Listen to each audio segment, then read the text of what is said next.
Hello everyone! If your Samsung Galaxy S25, S25 Plus, or S25 Ultra has internet problems, don't worry. In this video, we will show you how to fix it. Step 1. Turn airplane mode on and off. First, turn on airplane mode. Wait for 10 seconds, then turn it off. If the problem is not fixed, restart your phone. Step 2. Check mobile network setting.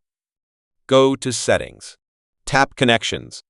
Then tap Mobile Networks. Make sure network mode is set to 5G. Step 3. Reset network settings. If the problem continues, reset your network settings. Go to Settings. Tap General Management. Tap Reset. Then tap Reset Network Settings. Step 4. Check a PN setting.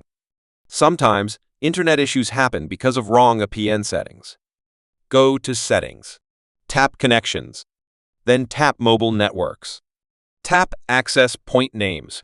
Check if your carrier settings are correct. Step 5. Update software and restart your Wi-Fi router. Make sure your phone has the latest software update. If you use Wi-Fi, restart your router. Did this video help you? Tell us in the comments. Like and subscribe for more tech tips.